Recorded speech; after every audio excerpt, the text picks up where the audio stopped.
Achayans gold 20 വർഷത്തെ പാരമ്പര്യം, 26 ഷോറൂമുകൾ. Call 8590046916. CPM നേതാവ് TM അബ്ദുൾ അസീസിനെ ആക്രമിച്ച സംഭവത്തിൽ പങ്കില്ലെന്ന് കോൺഗ്രസ്. മേദല ജമാഅത്ത് പള്ളിയുമായി ബന്ധപ്പെട്ടുണ്ടായ അവകാശ തർക്കങ്ങളെ തുടർന്നാണ് ആക്രമണം നടന്നത്. CPM നേതാവ് TM അബ്ദുൾ അസീസിനെ ആക്രമിച്ച സംഭവത്തിൽ പങ്കില്ലെന്ന് കോൺഗ്രസ്. മേദല ജമാഅത്ത് പള്ളിയുമായി ബന്ധപ്പെട്ടുണ്ടായ അവകാശ തർക്കങ്ങളെ തുടർന്നാണ് TM അബ്ദുൾ അസീസ് ആക്രമിക്കപ്പെട്ടത്. സംഭവത്തിൽ രാഷ്ട്രീയമില്ലെന്ന കോൺഗ്രസ് നെല്ലിക്കുഴി മണ്ഡലം പ്രസിഡന്റ് അലി പടിഞ്ഞാറേച്ചാലിൽ, ചെറുവട്ടൂർ മണ്ഡലം പ്രസിഡന്റ് നാസർ വടക്കേടൻ എന്നിവർ പറഞ്ഞു. അവിടെ മേദല ജമാഅത്ത് പള്ളിയുമായി ബന്ധപ്പെട്ട് അവിടെ കുറേ നാളുകളായി നടക്കുന്ന അവകാശ തർക്കങ്ങളുടെ പേരിൽ അവിടെ ഉണ്ടായ സംഘർഷമാണ്. CPM ആ വിഷയം രാഷ്ട്രീയമായി ഉപയോഗിച്ചുകൊണ്ട് കോൺഗ്രസിൻ്റെയും മുസ്ലിം ലീഗിൻ്റെയും നേതൃത്വത്തെ, UDF നേതൃത്വത്തെ അവരുടെ തലയിൽ വച്ച് കെട്ടിക്കൊണ്ട് അവിടെ ഉണ്ടായ സംഘർഷം രാഷ്ട്രീയ മുതലെടുപ്പിന് വേണ്ടി ശ്രമിക്കുന്നതിൻ്റെ ഭാഗമായിട്ടാണ് ഇന്ന് മണ്ഡലം പ്രസിഡന്റുമാരായിട്ടുള്ള നാസറും ഞാനും ഇപ്പോൾ രംഗത്ത് വന്നിട്ടുള്ളത്.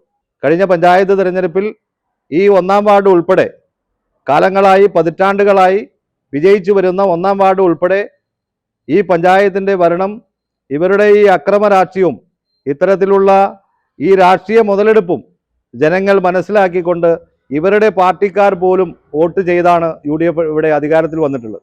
നമുക്കറിയാം, ഈ 1-ാം വാർഡിൽ ജനകീയ മുന്നണി രൂപീകരിക്കാനുണ്ടായ സാഹചര്യം കാലങ്ങളായി അവിടെ ജനപ്രതിനിധികളായിരിക്കുന്ന CPMൻ്റെ ജനപ്രതിനിധികൾ ഇവിടെ പഞ്ചായത്തിൻ്റെയും സംസ്ഥാന ഭരണത്തിൻ്റെയും എല്ലാം അധികാരം ഉപയോഗിച്ചുകൊണ്ട് നിരവധിയായ വ്യവസായ സ്ഥാപനങ്ങൾ അവിടെ കൊണ്ടുവരികയും അതിനെതിരെ ജനങ്ങൾ സംഘടിച്ചുകൊണ്ട് ഒരു ജനകീയ മുന്നണി രൂപീകരിക്കുകയും ആ ജനകീയ മുന്നണി അവിടെ ഈ തവണ അവിടെ പഞ്ചായത്തിൽ UDFൻ്റെ പിന്തുണയോടുകൂടി അവിടെ ഒരു സ്ഥാനാർത്ഥിയെ നിർത്തി വലിയ ഭൂരിപക്ഷത്തോടു കൂടി വിജയിക്കുകയുണ്ടായി. വഖഫ് ബോർഡിൽ ഉൾപ്പെടെ ബഹുമാനപ്പെട്ട ഹൈക്കോടതിയിൽ ഉൾപ്പെടെ കേസിരിക്കുന്ന ഈ വിഷയത്തിൽ അവിടെ പ്രാദേശികമായി ഉണ്ടായ സംഘർഷങ്ങൾ അത് രാഷ്ട്രീയ പ്രേരിതമായി, രാഷ്ട്രീയമായി ഉപയോഗപ്പെടുത്തിക്കൊണ്ട് കടന്നുവരുന്ന നിയമസഭാ തെരഞ്ഞെടുപ്പിൻ്റെ മുന്നോടിയായി രാഷ്ട്രീയ ലാഭത്തിനു വേണ്ടി ഉപയോഗിക്കുന്ന ഒരു കാഴ്ച കണ്ടതിൻ്റെ അടിസ്ഥാനത്തിലാണ് ഞങ്ങൾ ഇത്തരത്തിൽ പ്രതികരിക്കാൻ തയ്യാറായിട്ട് വന്നിട്ടുള്ളത്. 30 വർഷത്തോളം മേദല ജമാഅത്ത് പള്ളിയുമായി ബന്ധപ്പെട്ട് കേസ് നിലനിൽക്കുന്ന കാര്യങ്ങൾ ഇവിടെയുള്ള പൊതുജനങ്ങൾക്ക് അറിയാം. അതിൻ്റെ ഭാഗമായിട്ട് പല കേസുകളും പല കോടതികളിലും വഖഫിലും നിലനിൽക്കുന്നതിനാൽ അതൊരു അവകാശ തർക്കവുമായി ബന്ധപ്പെട്ടാണ് ഇന്നത്തെ ഈ വിഷയമായി കാണേണ്ടത്. നിരവധിയായിട്ടുള്ള ചെറുപ്പക്കാരുടെ പേരിൽ 18 വയസ്സ് മുതൽ 30 വയസ്സ് വരെയുള്ള ചെറുപ്പക്കാരുടെ പേരിൽ വ്യാജമായി കേസെടുപ്പിച്ച് FIR ഇട്ട് ഇപ്പോൾ 1-2 കുട്ടികൾ PSCയുടെ റാങ്ക് ലിസ്റ്റ് വരികയും സെലക്ഷൻ മെമ്മോ വരികയും ആ ജോലിയെ കയറാൻ പോലീസിൻ്റെ സർട്ടിഫിക്കറ്റ് കിട്ടാത്ത രീതിയിൽ ആ ജോലി ഉപേക്ഷിക്കേണ്ട രീതിയിലേക്കുള്ള ക്രമീകരണമാണ് ഈ പള്ളി പരിപാലനവുമായി ബന്ധപ്പെട്ട് അവകാശികൾ ചെയ്തുകൊണ്ടിരിക്കുന്നത്.